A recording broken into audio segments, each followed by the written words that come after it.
Bonsoir Afrique, mon Afrique, merci de nous recevoir encore ce soir. Nous avons ici comme invité le docteur Monsieur Petit Ngoulé Ebenezer. Monsieur, merci d'avoir accepté notre invitation. Déjà, il faut dire que Monsieur Petit Ngoulé Ebenezer est l'un des doyens de la diaspora africaine qui, parti depuis plusieurs années, incarne ce qu'on appelle le modèle. Monsieur Petit Ngoulé Ebenezer, qu'est-ce que vous pensez de la communauté africaine à l'extérieur aujourd'hui? Merci de me recevoir d'ailleurs. D'abord, c'est la première chose que je dois dire, mais aussi que, en ce qui concerne votre question, la question est un peu très large. Bon, ben, je vais essayer de réduire un peu. La communauté africaine, elle est variée, elle est bien importante dans la mesure où chacun s'occupe de soi.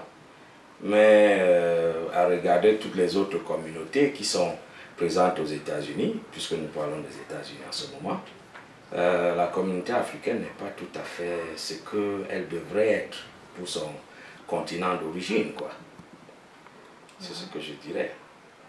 Parce que les Africains sont dispersés un peu partout. Ils essaient de créer des réunions d'abord au niveau tribal, c'est-à-dire que les ressortissants de la même région, puis bon, ils n'ont pas encore dépassé ce niveau-là pour arriver à l'État, au niveau de l'État, d'où ils viennent d'abord. Ce qui fait que les problèmes que nous avons chez nous en Afrique sont transportés ici aux États-Unis. Ça veut dire qu'on ne peut même pas s'asseoir ensemble, venant du même pays.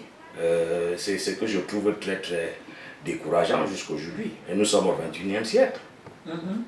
Donc c'est pour dire que nous ne sommes pas un exemple, hein, comparé aux autres ethnies. Je prends pour exemple ici les Chinois, les Philippins, les Mexicains, ceux qui vivent en terre étrangère comme nous. Sommes-nous vraiment un exemple? Un exemple, c'est trop loin, c'est très difficile à essayer même de penser à un exemple. Nous ne sommes pas un exemple du tout. Dans la mesure où chacun s'occupe de ses propres affaires, nous ne pouvons pas nous mettre ensemble, même au niveau ethnique. On commence des associations d'ethnie, bon, ça finit, on sait comment ça finit souvent, avec des disputes qui vont au niveau personnel. Donc, on ne peut même pas quitter du personnel au social. Si nous ne pouvons pas faire ça.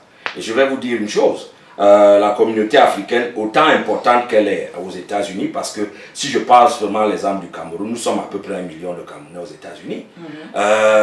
Si vous comptez le Nigeria, le Ghana, la Côte d'Ivoire, tous les autres pays africains, nous sommes très nombreux aux États-Unis. Mais nous sommes la seule communauté aux États-Unis qui n'est représentée dans aucun État. Je veux dire les 50 États qui forment l'Union des États-Unis. Les Philippins, ils ont des associations, des Philippins, ressortissants philippins. Les Indiens, quand un Indien arrive aux États-Unis, il est reçu par la communauté. Sa légalisation est prise en main par la communauté indienne.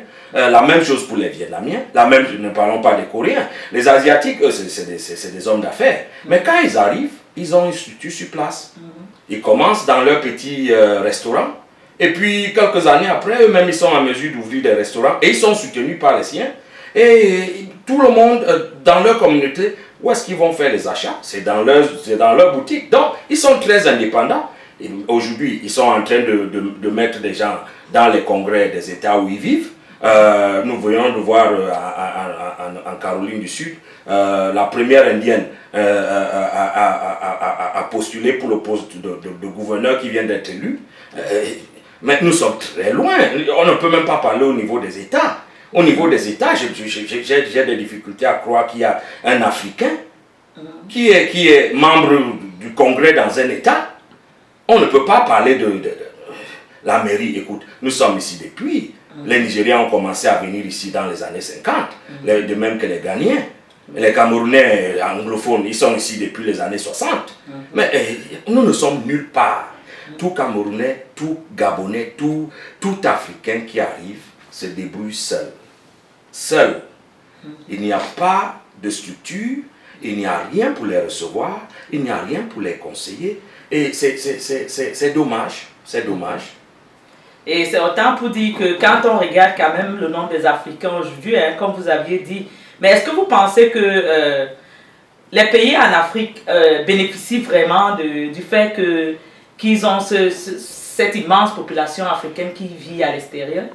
Je peux dire qu'elle bénéficie à un seul volet, c'est-à-dire les ressortissants africains qui travaillent dans les pays étrangers, bon, étant donné le nombre, la monnaie, la différence, la force de la monnaie étrangère, bon, parviennent à aider individuellement leur famille, ce qui n'est pas une mauvaise chose en tant que telle, mais en dehors de ça, il n'y a rien d'autre. Le maximum qu'un Africain peut faire ici, c'est de faire venir ses petits frères et petites sœurs pour venir étudier ou bien venir travailler. Mais c'est tout. Aucune intervention. Déjà que nos gouvernements ne nous permettent pas, avec les structures qui sont là, depuis que nous avons... Moi, j'ai quitté le pays, ça fait 22 ans. Les structures du Cameroun ne me permettent pas, si je voulais, en tant qu'Américain, aller intervenir, essayer de faire des choses dans mon pays, peut-être même vouloir commencer à un niveau...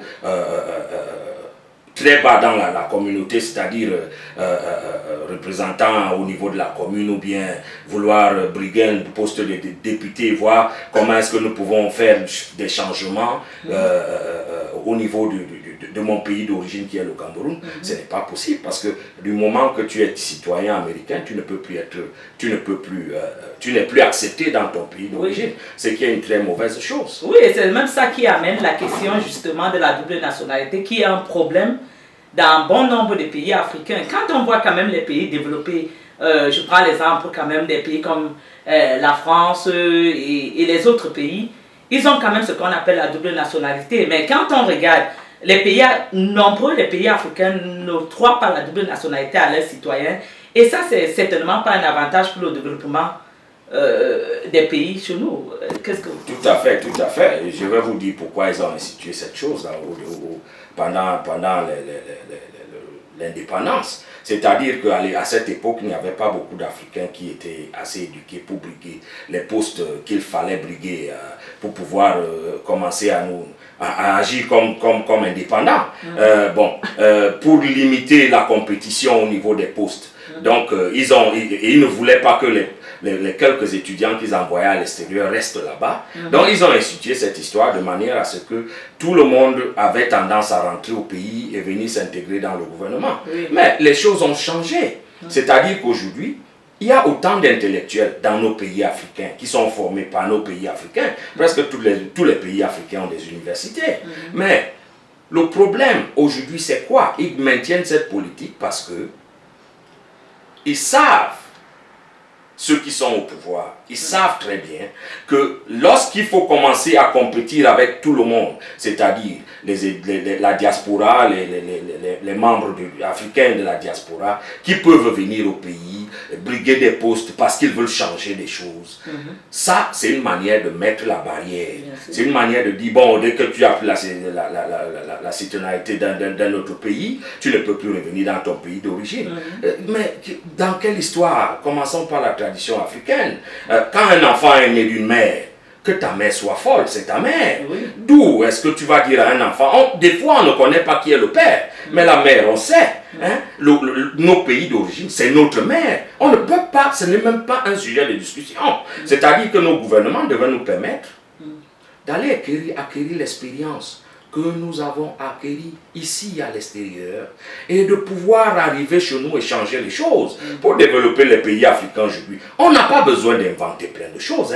On a vécu chez les Blancs, on a vu comment ça marche chez eux. On peut instituer ça chez nous. Les bonnes choses qui peuvent marcher chez nous, on institue, on essaie de faire avancer nos pays. Mais la mentalité coloniale que nos dirigeants maintiennent jusqu'au 21e siècle, c'est-à-dire chacun, on ne devrait même pas parler des républiques en Afrique, on devrait parler des royaumes. Parce que dès que quelqu'un devient président, il est là jusqu'à la mort. Et après ça, il faut que son fils prenne le pouvoir. C'est comme c'est comme un genre, justement, comme un genre de monarchie qui est institué.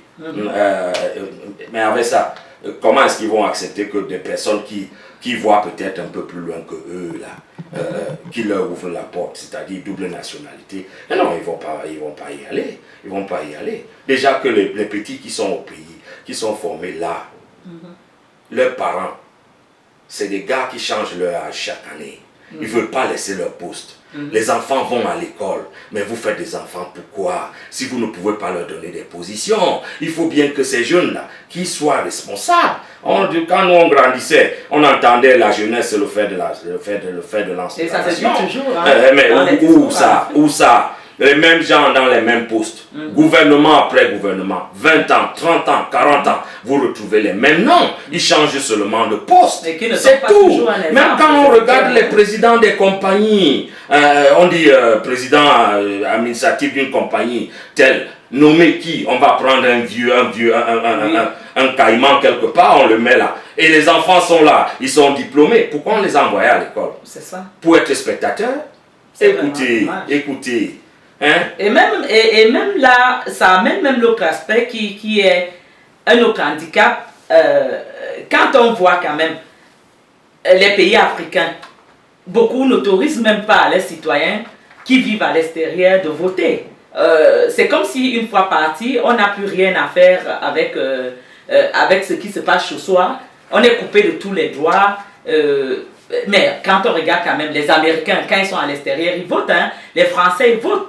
Mais la majorité des Africains ne votent pas. Et selon vous, est-ce que vous croyez que vraiment ça va avantager les pays africains ont peur de quelque chose ou quoi? La peur, c'est la peur du changement.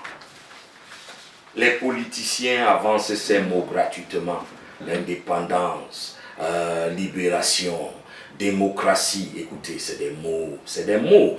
Tout cela, ils appliquent les mêmes principes. C'est la monarchie en Afrique. C'est pas des républiques. C'est de la monarchie. Tout le monde te parle de multiples partis. Écoutez, on est en train de parler des résultats en Guinée, par exemple. La Guinée vient de faire leurs secondes élections présidentielles. La Côte d'Ivoire. Voilà. Burkina Faso. Mais qu'est-ce qui s'est passé en Guinée, par exemple? En Guinée, le gars qu'on dit être élu président aujourd'hui, pendant le premier tour, n'a pas reçu plus de 5% des voix. Les deux bonhommes qui étaient en tête se sont unis cette fois-ci pour essayer de former un gouvernement. Comment est-il possible que lui, en ce moment-là, au second tour, qu'il soit en mesure de battre les deux personnes qui étaient devant lui? Comment est-ce que c'est possible? Statistiquement, ce n'est pas possible. La simple explication est que le gars qui est là comme chef du gouvernement provisoire veut garder la mainmise qu'il a sur le gouvernement en mettant une marionnette qui peut manipuler comme il veut. Donc, il manipule les élections. C'est la même chose qu'on voit chaque jour. On se rappelle du Togo. Yandema, son père est mort. Qui est président? C'est son fils. Vous regardez le Gabon. C'est la même chose. Si Oufoué avait un fils, il serait président. Vous regardez tous les autres pays. L'évolution n'est pas encore arrivée en Afrique. L'évolution n'est pas arrivée en Afrique. Non. L'indépendance, l'évolution commence par la tête, la mentalité. Nous devons changer. Nous devons être ouverts. Il n'y a rien à cacher. Nous sommes tous appelés à mourir un jour. Il faut bien que, en partant, qu'on laisse mieux pour nos enfants que ce que nous avons eu. C'est ça. Si on ne peut pas le faire, eh bien, mais dis donc, on se moque de qui? Oui, mon Afrique, on va prendre une petite pause ici. Et nous vous retrouverons dans un tout petit instant. Merci.